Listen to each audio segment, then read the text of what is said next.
Hola, te damos la bienvenida a una nueva conversación de Stay Human, un espacio al que invitamos a líderes y expertos de distintas disciplinas y partes del mundo a charlar sobre la oportunidad que tienen las organizaciones para seguir liderando desde su lado más humano.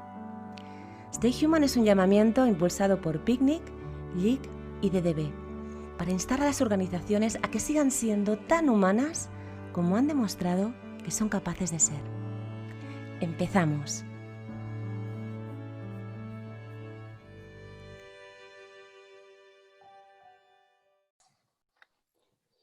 Hola y bienvenida a otra conversación de Stay Human. En esta ocasión vamos a hablar con una profesional, una grandísima profesional de la comunicación y el marketing española, pero que lleva unos años viviendo en Asia, concretamente en Japón, y es un privilegio conseguir hablar con alguien con tanta experiencia y con esta biculturalidad tan contrastada entre la española y la japonesa. Vamos a hablar con Gabriela Díaz Guardamino. Hola, Gabriela, ¿cómo estás?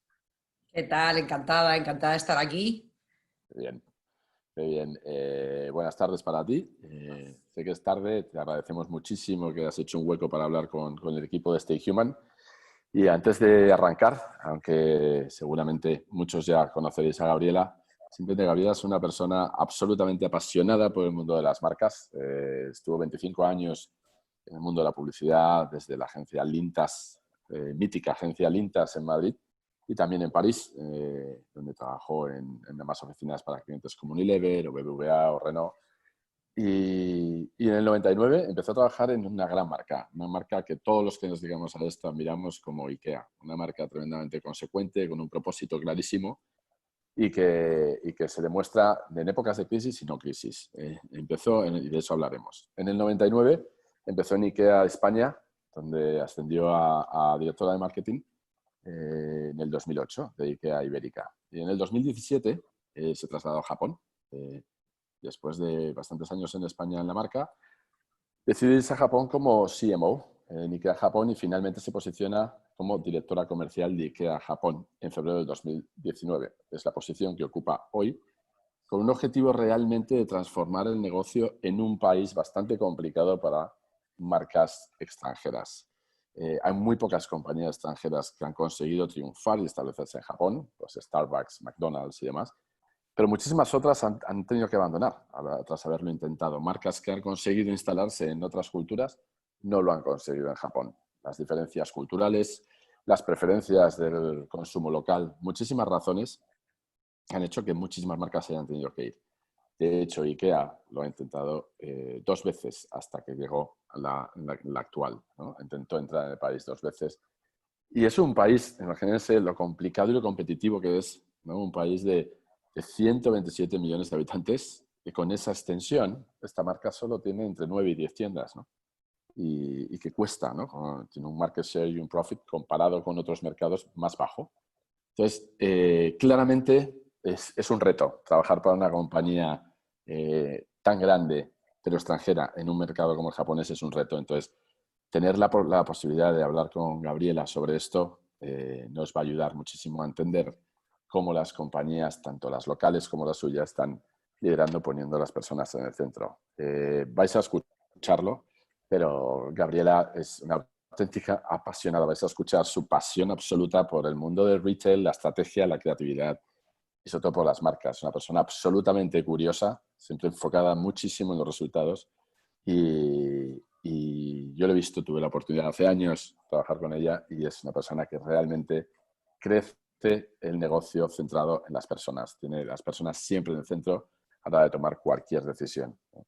Y tiene una mezcla maravillosa de curiosidad y sentido común que seguramente escucharemos en los próximos minutos. Además, Gabriela tiene una trayectoria espectacular. Ha tenido el premio Eficacia a la mejor profesional del marketing en el 2017, Woman to Watch en Europa, Proyecto Promociona y mejor profesional de marketing de 2015. Entonces, es un auténtico lujo, sobre todo porque nos va a ayudar a entender también cómo las compañías están liderando y cómo en su experiencia de haber trabajado en mercados como España, Francia, Japón, pues estas diferencias culturales, ¿no? Pero al final también buscar las cosas que hay en común cuando se ponen las personas en el centro. Así que, Gabriela, si te parece, antes de empezar a hablar específicamente de IKEA y de las compañías, me gustaría para que nos aprovechar que estamos hablando con alguien que vive en Japón y que ha vivido esta crisis en un contexto cultural tan diferente al nuestro, pues que nos contaras un poco cómo se ha vivido allí la crisis a nivel sociocultural, y luego hablamos del empresarial, pero a nivel sociocultural. Nos consta que Japón ha sido uno de los países desarrollados con menos muertes per cápita por la crisis, por el coronavirus, y esto se relaciona a varios factores. Entre ellos, pues los factores sociales como el uso ya establecido de una mascarilla o incluso normas como el saludo en reverencia, ¿no? que limitan el contacto. Pero luego hay muchísimos otros factores que seguramente tú podrás compartir. ¿Cómo ha sido la vivencia de esta crisis, principio sanitaria, en Japón versus España, que tú tienes aquí familia y amigos?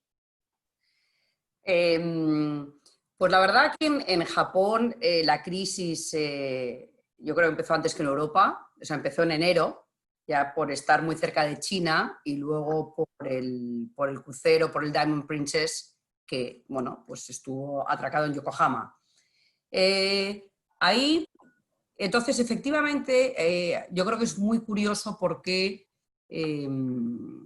tanto el número de infectados como de fallecidos en Japón es infinitamente menor. Bien, tú has dicho el uso de las mascarillas, el tema de la falta de contacto físico, es decir, los japoneses no se tocan, no nos abrazamos, no se abrazan como nos abrazamos en Europa o en España, nos damos besos, ¿no? Luego también otra de las cosas, yo creo que, o sea, en Japón no hemos llegado a cerrar ninguna tienda porque por temas legales el gobierno no puede decir lockdown, pero lo que sí que hicieron fue unas grandísimas recomendaciones de quédense en casa. Y lo que ocurre es que a los japoneses, cuando esas cosas se dicen, los japoneses las cumplen. Es decir, IKEA no cerró, por supuesto, cerraron restaurante, no cerró porque se consideraban que era un bien de primera necesidad, porque la gente tenía que estar en los hogares, sí cerraron restaurantes, cualquier tipo de cosas de ocio, etcétera, etcétera, pero la gente podía salir a pasear por las calles. Podías hacer una vuelta, podías hacer deporte, por supuesto la gente mantenía cualquier tipo de distancia social, pero el japonés es que cuando se le dice una cosa, en la comunidad es tan importante para ellos que pues acatan bastante bien las medidas, ¿no?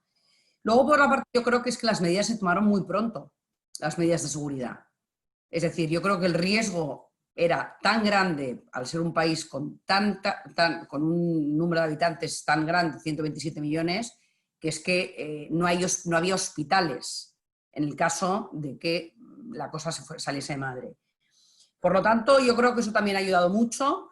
Luego también se ha dicho mucho que si los japoneses tienen una genética diferente y entonces eso hace que las infecciones vayan más lentas o que si se les era obligatorio el uso de vacunas contra la tuberculosis, que también ha ayudado. Pero bueno, yo creo que entonces sí tuvimos un estado de alarma que duró desde principios de marzo, donde se cerraron los colegios aún con poquísimos infectados, es decir, a lo mejor había 200 infectados al día y los colegios, por ejemplo, se pararon, hasta finales de mayo. Y ahí, yo recuerdo, nuestras tiendas sí estarán abiertas, pero estará a un nivel de ventas del 40 al 50% semana tras semana. O sea, muy crítico, muy crítico. De ahí, por supuesto, se aceleró muchísimo las ventas online, se pusieron en marcha otro tipo de servicios. Y es así, y ahora mismo, bueno, pues el tema, o sea, el nivel de infecciones se ha mantenido bastante bien. Parece ser, ahora las cosas nos estamos empezando a poner un poquito más nerviosos porque empiezan a subir, nada que ver con España, donde hay infecciones desgraciadamente cerca de las 1000 personas al día. Aquí andamos por debajo de las 300 y ya las cosas, el estado de alarma empieza otra vez a ponerse en marcha. O sea que ya veremos. Y durante el peor momento de la crisis, ¿cómo viste la reacción de las distintas compañías? ¿Hubo alguna reacción de alguna compañía local o global en Japón que te llamara especialmente la atención? Pues sí, es súper curioso. Japón es un país donde las grandes corporaciones tienen muchísimo peso. O sea, digo las grandes corporaciones, las compañías japonesas, muy japonesas, como puede ser el grupo Dentsu, como puede ser Toyota, etcétera. Entonces, como bien he dicho antes, o sea, el gobierno no puede decir quédense en casa, pero lo que hacen es hablan con las corporaciones para que los directivos inciten a sus trabajadores a que, por ejemplo, eviten las horas puntas en los metros, teletrabajen, etcétera, etcétera. Ujú. Las indicaciones no vienen por el gobierno, sino que vienen empujadas por las grandes compañías. Y eso sea todo en efecto dominó. Ajá, ajá. Y en concreto, hablemos ahora de IKEA, ¿no? O sea, tú llevas en la compañía desde el 99, la conoces perfectamente. Los que hemos tenido la suerte de poder trabajar en algún momento de nuestras vidas con esta marca, estamos absolutamente convencidos de el compromiso que esta marca, esta compañía tiene con el propósito de su fundador, un propósito que tiene 40 años, de crear un mejor día a día para la mayoría de las personas. Create a better everyday life for the many people. Esto es como claramente la brújula y el mantra que guía todas las decisiones de esta compañía, ¿no? Nosotros hemos estado hablando con otras marcas y era interesante cómo coincidían casi todos en que la crisis ha sido un acelerador de la relevancia de su propósito, ¿no? Se ha vuelto a hacer más necesario el propósito original de la compañía. Ha sido, me imagino que habrá sido así. Me gustaría que compartieras cómo habéis vivido vosotros la crisis en una compañía que ha sido tan coherente, cómo ha podido vivir este cambio y cómo ha sido capaz de adaptarse sin perder su brújula, su propósito. Yo diría que yo he tenido una inmensa suerte en trabajar en una compañía, en este caso IKEA, con una visión súper fuerte y súper imbuida en la compañía. O sea, la visión aparece desde en cualquier documento y en cualquier decisión que tenemos que tomar de negocio, siempre es trabaja en pos de la visión, del propósito de la compañía, sí o no. Esta visión es que pues, tiene más de 70 años. Y lo que es alucinante, y a mí me maravilla todavía, es que es una visión que sigue siendo válida. Es una visión que es tremendamente humana, el crear un mejor día a día para la mayoría de las personas y que, como decía, fue válida hace 70, 50 y ahora creo que tiene más relevancia que nunca. Una de las cosas, por ejemplo, que a mí me sorprendió muchísimo, yo creo que como todas las compañías en estos momentos tan fuertes de crisis, donde bueno, pues hemos tenido a todos los grandes CEOs mundiales dándonos ánimos, dándonos apoyo, ellos mismos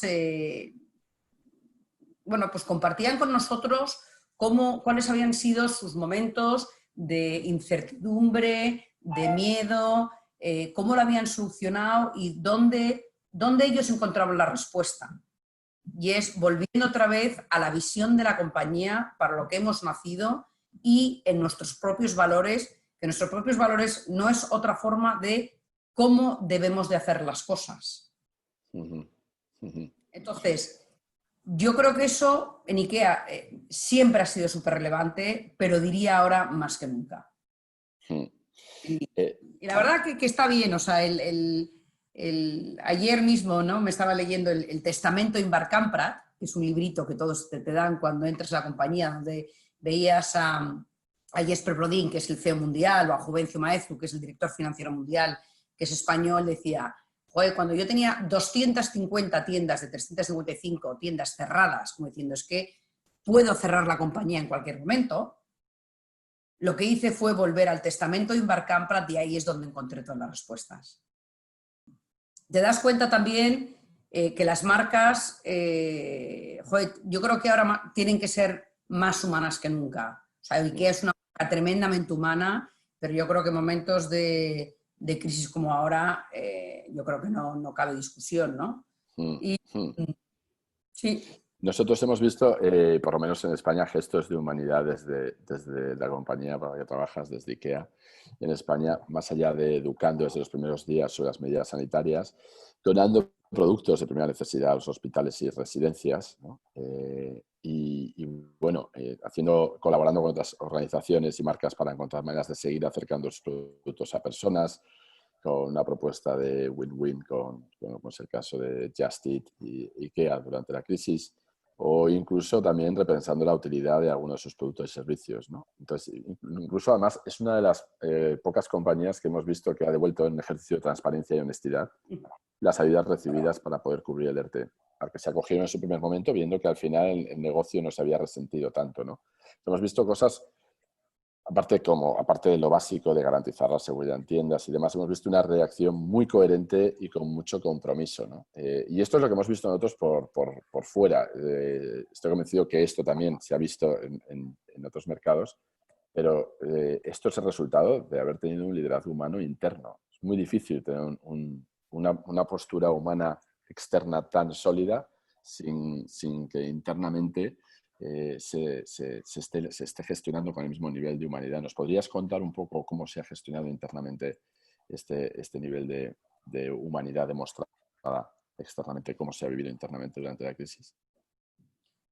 Bueno, pues durante la crisis nosotros lo que hizo IKEA se creó una plataforma interna, como una especie de intranet que se llamaba Together with Kindness, donde todos los países íbamos bueno, pues informando de las diferentes iniciativas, bueno, entre otras cosas, pues para darnos ideas, colaborar, ser más fuerte. Entonces ha ido mucho desde amueblar pisos para la gente más vulnerable, como homeless, mujeres que sufrían violencia de género, niños, por ejemplo, muchísima comida. Hemos dado muchísima comida también. Por supuesto, donación de muebles. Luego fue una cosa que a mí me hizo mucha gracia, es que, claro, nosotros somos un país escandinavo donde Easter, Semana Santa, es muy fuerte. Entonces se hizo un movimiento de cómo que a muchísimos niños y hospitales llegasen huevos de chocolate. Pero bueno, es que para nosotros esto, de verdad, o sea, no quiero presumir, porque en el fondo nos parece algo como el fondo natural. Es que me parece que es de obligación. Sí. Honestamente lo digo, o sea, es decir, o sea, yo creo que cuando, no sé, la compañía es así, pues yo creo que es lo natural, no... Seguro. Lo que pasa que es cierto que aunque la compañía sea así, algún cambio ha tenido que ver. Es decir, por ejemplo, vosotros teníais este nivel de togetherness, de sentimiento de comunidad, ¿lo teníais antes tan marcado? Lo que eso, por ejemplo, sí que, joder, eso sí que lo ha acelerado. Nosotros, o sea, en la manera de trabajar a nivel de país y en los equipos y demás, el togetherness, sí, siempre, ¿vale? Lo que no había es ese nivel de togetherness entre países, ¿vale? O sea, eso es decir, era, pues oye, España es España, Japón, Japón, es decir, y entonces en esta crisis sí que los países nos hemos unido muchísimo. O sea, a la hora de colaborar, de inspirarnos, por ejemplo, de copiar buenas ideas. Joder, nosotros los países somos todos muy reacios, no, bueno, es que en nuestro país tenemos una mejor manera de hacer las cosas, no, es que nosotros hacemos esto. Bueno, aquí hemos estado copiando todo lo que podíamos y a la mayor velocidad posible. No tanto en de cómo gestionar el negocio, ¿vale? Que nos ha ido un montón, o sea, de verdad que la crisis, o sea, Dios quiera, o sea, me parece, es tremenda, pero que también ha tenido su parte positiva. O sea, nos ha hecho muchísimo más ágiles, nos ha hecho colaborar muchísimo más entre los países. Sí. ¿Nos podrías contar alguna de las iniciativas que más ha sido copiada internamente o que más tracción ha tenido, o que más espíritu de colaboración ha despertado entre los países? Bueno, pues por ejemplo, estuvieron dos países muy a la cabeza, como fueron China e Italia, donde, claro, es que nosotros cerca del 90%, a nivel global, si quieres, o sea, es por debajo un 10%, creo que es un 8%, o sea, el 92% del negocio estaba en las tiendas y estaba por debajo del 10% online. Claro, cuando tú tienes medio mundo o 3/4 partes del mundo, es decir, las tiendas cerradas, no nos quedó otra que acelerar el negocio online. Entonces, eso hizo que países como China o países como Italia tomasen un montón de iniciativas de cómo hacer las cosas, cómo hacer el click and collect, el remote planning and selling, la venta telefónica, porque claro, es decir, bueno, voy a vender online. Entonces, es muy fácil decir voy a vender online. Pero claro, cuando tú tienes 2.000 pedidos al día, el gestionar toda la logística de detrás, el picking y el packing, es decir, no es nada fácil. Y cómo cambia la gente desde unos departamentos a otros, más luego hay muchísima gente, mucha gente, oye, que tenían sus motivos, lo que sea, que tenían sus miedos de no querían venir a trabajar, a los cuales IKEA les respetó completamente, les dio su tiempo, decir, oye, pues si no quieres trabajar, lo entendemos, pero claro, es que hubo que gestionar el negocio de una manera completamente distinta. Entonces, ahí, por ejemplo, te digo, a China e Italia, pues nada, mirábamos ahí como locos. Claro, claro. Sí, es las ventajas, ¿no? De tener que trabajar en una multinacional, ¿no? El poder Exacto. tener esa ventaja competitiva, ¿no? De poder... Sí, Luego, pero que yo hasta ahora, fíjate que llevaba años trabajando en multinacional, nunca como ahora, ¿eh? ¿te ha pasado? Porque nosotros hablando con otros líderes de otras compañías, de otros países, algo también que hemos escuchado es la sorpresa de ver la humanidad en los CEOs, por ejemplo, cuando se dirigían a sus equipos. Ese grado de apertura, transparencia y vulnerabilidad, ¿no? Que nunca habían visto. ¿Esto lo has podido vivir tú? Pues sí, nosotros desde que comenzó la crisis teníamos, creo que eran 2 veces al mes, teníamos unos webinars para todos los líderes a nivel mundial, donde teníamos a los jefes más altos de IKEA Mundo, jefe mundial de recursos humanos, financiero, el CEO mundial, bueno, muchísima gente, incluso también con gente externa, donde nos comentaban un poco cuáles habían sido sus experiencias, sus procesos, porque claro, hay gente que pasa por las cosas primero. Entonces, nos han dado muchísimas pautas de cómo gestionar los equipos, de tener conversaciones completamente abiertas, de lo que nos iba a pasar, los temores, muchísimo. Ahí hemos tenido una red de apoyo bestial. Y yo, o sea, personalmente, yo lo agradezco muchísimo. O sea, yo he aprendido un montón, muchísimo. Bueno, entonces, Gabriela, hablemos del tipo de liderazgo, el tipo de liderazgo japonés en concreto, ¿no? Nosotros hemos estado investigando y hemos encontrado cosas muy interesantes del tipo de liderazgo japonés, que es como lo centrado que está en valores atemporales y siempre pensando a largo plazo. Y me gustaría, pues, escuchar tu opinión al respecto porque tú lo estás viviendo, no solo desde IKEA, sino viendo también este liderazgo en otras compañías o incluso liderazgo institucional, ¿no? Lo que hemos visto es que la lealtad a la empresa es absolutamente clave para los trabajadores. Es decir, que su aspiración es entrar en una corporación y quedarse ahí toda la vida, ¿no? Pero no obstante, en los últimos años pues, hay una tendencia a occidentalizar el liderazgo y las relaciones jerárquicas de las empresas japonesas y esto seguramente estará cambiando ciertas dinámicas, ¿no? Entonces, lo que hemos visto que hay principios que datan incluso del año 1933 y que siguen vigentes hoy, como es los principios que redactó Matsushita, que era el fundador de Panasonic, otra compañía, gran compañía icónica japonesa, y que era filósofo también, ¿no? Y que él recalcaba el tipo de liderazgo con un pensamiento hacia largo plazo, enfocado hacia el bien común, ¿no? Hacia la permanencia. Y es espectacular volver a leer esos principios que se redactaron, repito, en el 33 y que siguen tan vigentes o incluso más relevantes hoy, después de la crisis. Principios como contribuir a la sociedad, la imparcialidad y la honradez, la cooperación y el trabajo en equipo, el esfuerzo incansable por mejorar, la cortesía y la humildad, la adaptabilidad y el respeto por el medio ambiente, la gratitud y el agradecimiento. Todos estos principios como maneras de trabajar y que son atemporales, ¿no? Entonces, me gustaría saber si tú estos principios los vives en Japón y en concreto en IKEA, ¿cuál de estos principios son los que más presencia tienen? La verdad que yo respecto al liderazgo japonés te diría, Alex, que tengo mixed feelings. Uh-huh. Por un lado, como tú dices, los valores son tremendamente importantes, de hecho, y la lealtad a la compañía, pero ya yo creo que todo en su extremo, todo, incluso las cosas buenas en su extremo, se convierten en negativas. Uh-huh. El fin último de un japonés, durante muchísimos años, ahora está empezando a cambiar, es entrar en una gran corporación y pasar ahí el resto de su vida. Claro, es que esto hace que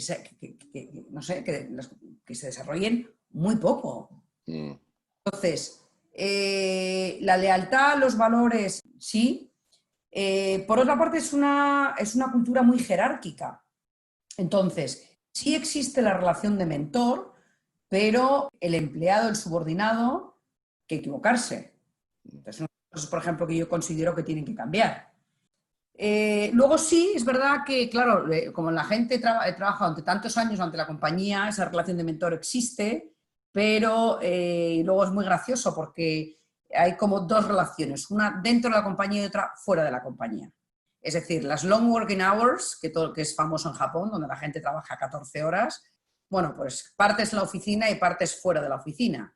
Es decir, en la oficina la relación con tu jefe es, como he dicho, súper jerárquica, pero luego salen de la oficina, se van a tomar copas, donde ahí se puede decir absolutamente de lo que sea, pero lo que se dice en Vegas, estáis en Vegas. Y al día siguiente la gente llega a la mañana a trabajar, a la 1 de la mañana a su casa, y al día siguiente vuelve a ser otra vez con bastante distancia entre jefe y empleado.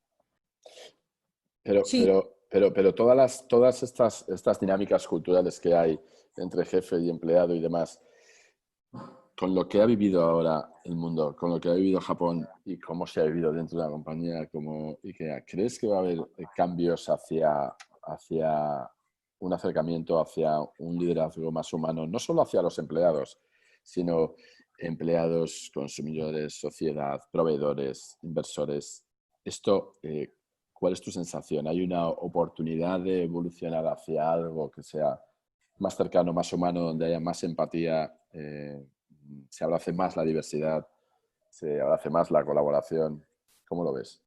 Yo desde luego quiero pensar que sí. Yo quiero pensar que sí. De hecho, os puedo contar un ejemplo que a mí realmente me ha impactado. Como he dicho, la sociedad japonesa es una sociedad que desde luego es todo menos abierta al cambio. O sea, todo está escrito y descrito como tiene que ser, y para cambiar una regla, o sea, tiene que arder Roma. Y de repente, donde una cultura donde la presencia en la oficina era sí o sí, es decir, y nunca te podías ir antes, bueno, no en el caso de IKEA, nunca te puedes ir antes que tu jefe, insisto, 12 horas en la oficina, etcétera, etcétera, como debido, por ejemplo, al COVID, es decir, el teletrabajo está a la orden del día. Para entenderlo, Gabriela, dices que no crees que ninguna compañía en Japón vuelva al trabajo totalmente presencial. No. Okay. No. De hecho, se sigue hablando, o sea, el State of Emergency ya se acabó a finales de mayo y la gente ha seguido teletrabajando por lo menos 2-3 días a la semana. Lo cual yo creo que a Japón es que esto le ha venido fenomenal, ¿no? Bueno, no solo a Japón, creo que al mundo entero, ¿no? Pero especial a Japón, porque eso hace, por ejemplo, que las mujeres pueden acceder a más puestos directivos, cuidan de sus hijos. Claro, si tú puedes teletrabajar, las cosas pueden cambiar radicalmente.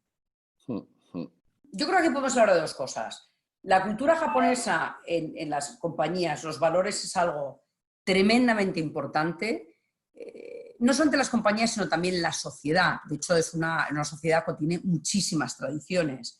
Y lo que es impresionante es que valores como el caso que tú estabas comentando del fundador de Panasonic, que tienen 80 años, siguen siendo válidos y es como que vuelven otra vez, ¿no? O sea, cuando estamos hablando del respeto al medio ambiente, a pesar de que tengan 100 años.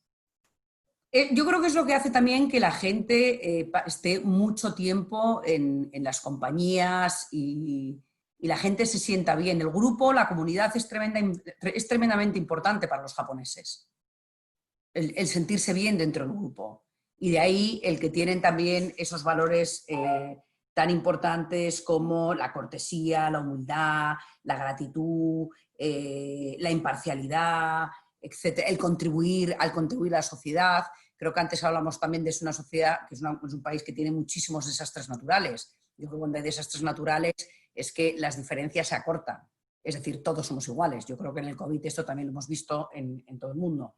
Entonces, desde el punto de vista de valores, por ejemplo, a mí una de las cosas que me ha sorprendido muchísimo, pero muchísimo, es mirando los valores que tenemos en IKEA, que como comentaba antes, es que son nuestra Biblia, nuestra visión, y los valores son la Biblia de la compañía, de cómo hacemos las cosas, son súper, súper, súper parecidos a estos valores japoneses. ¿Quién lo va a decir? Una compañía escandinava, sueca, que tenga algo que ver con Japón.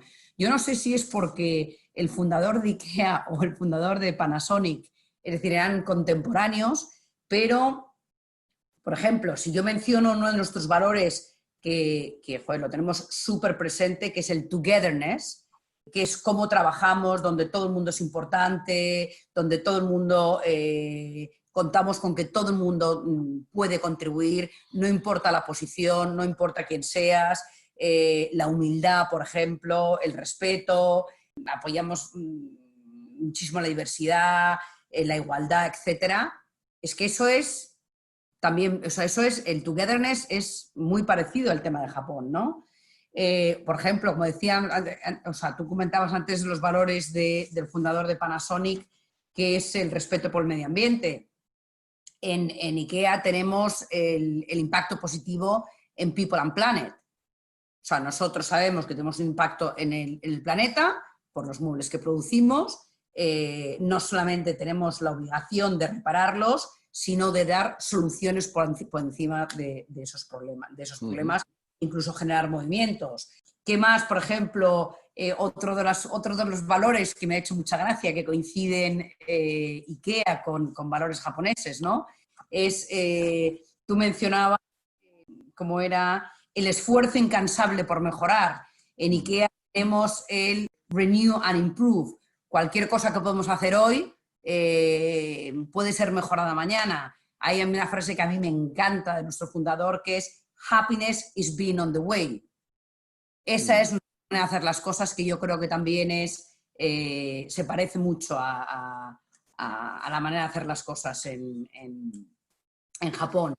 Hay otras que, por supuesto, pues no. Pues, por ejemplo, en IKEA uno de los grandes valores que nosotros tenemos es el tema de la simplicidad, que yo creo que hay, por ejemplo, yo te diría, bueno, pues Japón tiene que hacer las cosas un poquito más, yo diría, fáciles. Yo creo que todo tiene su explicación. O sea, Japón es un país que, por todos los desastres naturales que ha tenido a lo largo de su historia, intenta tener todo por escrito de lo que hay que hacer, de tal manera que la gente no tenga incertidumbres. Entonces han llegado a nuestro mundo que es el análisis lleva a la parálisis. Entonces el salirse del guión les cuesta un poco. Entonces todo está completamente escrito, paso por paso, de ahí que no se salgan de la norma, no se salgan del guión, miedo a cometer errores, etcétera, etcétera. Qué interesante. Sí te diría... entonces, yo, por ejemplo, es una de las cosas que creo que Japón tendría que cambiar o mejorar, porque tenemos que ser, o sea, no paramos todas las compañías de ser mucho más ágiles a la hora de transformarnos y tomar decisiones, y yo creo que es una de las cosas que Japón, para las cosas también Japón se está quedando atrás. O sea, yo creo que Japón es una gran potencia mundial, pero está un poquito en declive. O sea, fue... Claro, lo que pasa es que ahora se está enfrentando, primero dos cosas. Me parece increíble que efectivamente estos principios que nacen de la cultura japonesa coincidan con los principios de una compañía sueca, lo cual viene a demostrar que son principios de liderazgo humano, pero de verdades humanas universales. Hay una universalidad en la humanidad muy interesante, ¿no? Pero al mismo tiempo, a nivel cultural, hay una serie de costumbres, ¿no? Que es lo que estabas diciendo tú, y hay una serie de hábitos y costumbres que, aunque, como dices, que Japón se está quedando atrás y que requieren más agilidad, pero es que ahora la adaptación al cambio es absolutamente inevitable. Es decir, en cualquier rincón del planeta hay un cambio que es igual para todos, que necesitas adaptarte, como por ejemplo las dinámicas laborales, ¿no?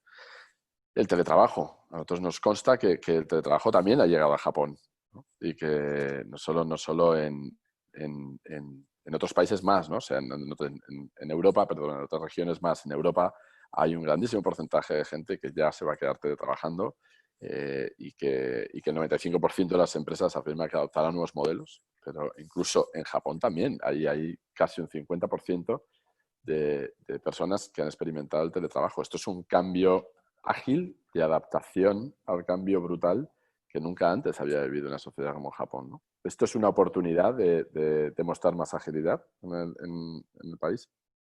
Bueno, efectivamente, o sea, el teletrabajo se ha disparado en Japón, donde Japón es un país donde la presencia de la oficina era sí o sí. O sea, un país, yo creo que está entre los países top de que la gente dedica más horas al trabajo en la oficina. Vale, es que en este caso no había otra solución, porque claro, o sea, el commuting, cuando la gente tiene que ir coger el metro y ir a la oficina entre hora y media o 2, es decir, eran tales los focos de infección que la gente se tenía que quedar en casa. ¿Qué es lo que han visto? O sea, yo creo que se han visto empujados, porque no había otro remedio, a ese cambio. Lo que se han dado cuenta es que la gente continúa trabajando y no hay ningún problema, sino que además de todo eso hay un montón de ventajas.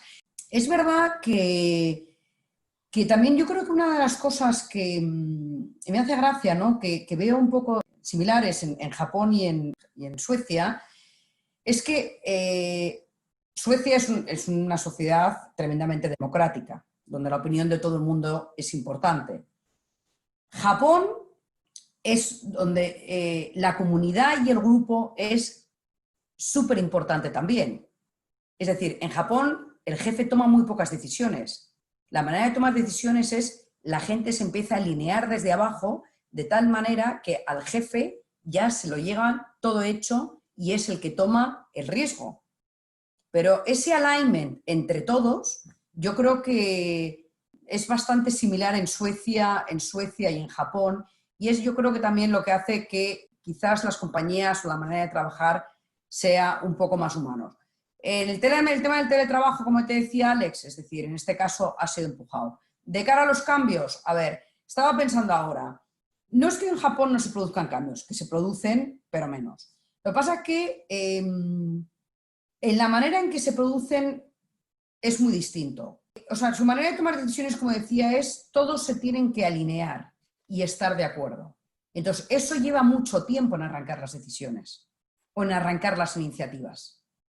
Pero eso sí, una vez que se toma la decisión, va a unas velocidades bestiales, porque no hay marcha atrás. Entonces, el equipo, por entenderlo, cuando se alinea el equipo es cuando se toma la decisión y al final el jefe viene casi con la decisión tomada y lo que tiene que hacer el jefe no es tomar la decisión, sino asumir el riesgo. Exacto. Sí. Exacto. Pero entonces, exacto. asume el riesgo de una decisión que no ha tomado el jefe o la jefa. No. Pero entonces, ¿eso qué es? ¿Una demostración de confianza o una demostración de jerarquía? Yo creo que es de jerarquía y de responsabilidad, es decir, de es el que asume la última responsabilidad. Qué interesante, ¿no? Porque al final, entonces, el líder también tiene que confiar 100% en lo que su equipo le plantea. Sí, pero claro, al final, sí, pero claro, es que realmente son mucha gente. O sea, para mí, otra de las cosas que creo que tiene que mejorar en Japón es el tema de la productividad.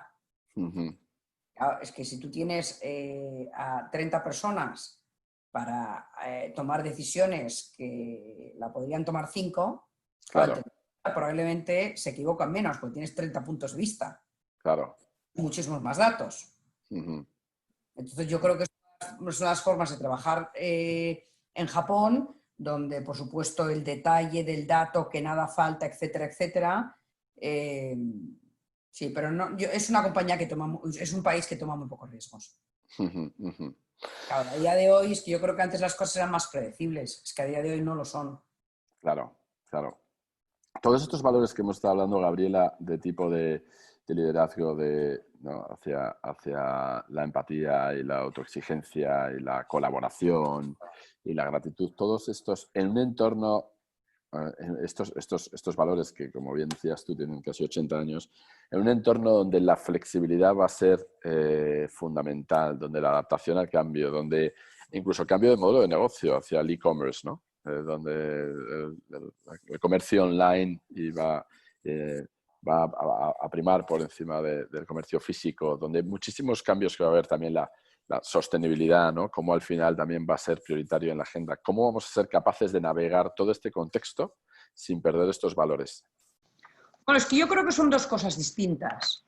Yo creo que una cosa es el qué tenemos que hacer, que está claro, para seguir existiendo. Es decir, porque efectivamente, si no nos transformamos y aceleramos nuestro negocio online, es que vamos, o sea, yo ya no lo veo ni como una oportunidad, es que vamos a desaparecer. Nosotros, por ejemplo, nos estamos ya planteando donde nuestros espacios físicos tienen que ser espacios mucho más de experiencia. Es decir, y las tiendas tendrán que cambiar. O el tema de la flexibilidad horaria, o el tema de la flexibilidad, el tema de la flexibilidad, o el tema de la sostenibilidad, que yo creo que antes se hablaba mucho y se hacía poco. Yo creo que ahora vamos a tener que hacer mucho más. Yo creo que eso estamos hablando del qué. El qué para seguir existiendo. Y creo que el cómo es esa parte humana, Alex, de la que tú hablas. Y entonces, eso es lo que yo creo que hará que las compañías humanas las compañías más humanas sean las compañías capaces de atraer el mejor talento.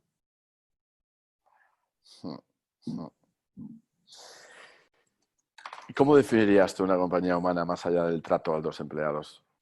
Yo creo que una compañía humana tiene que tener, para empezar, un propósito más allá del financiero. Es decir, o sea, no solamente es vender y es hacer dinero. Es decir, ¿cómo contribuyes tú a la sociedad? O sea, yo creo que hemos estado hablando durante muchísimo tiempo de es win for la compañía y win for el cliente. Yo creo que ahora las compañías que van a ser realmente exitosas son las compañías que tienen unas estrategias y unos planes de acción que son win para la compañía, win para el consumidor y win para la sociedad. O sea, el rol que juegan las compañías o que tenemos que jugar las comunidades es fundamental. Eso por una parte. Luego, por otra parte, el cómo se trabaja. Es decir, yo creo que en un mundo que cada vez es más cambiante, nadie tiene el conocimiento absoluto. O sea, yo creo que las mejores decisiones van a salir de la colaboración. Y la colaboración, de verdad, que es que puede venir desde un CEO, pero ¿por qué una persona, no de una persona que está, en nuestro caso, de cara a cara al cliente todos los días? Entonces, por ejemplo, a mí todo el tema de la manera de trabajar me parece fundamental.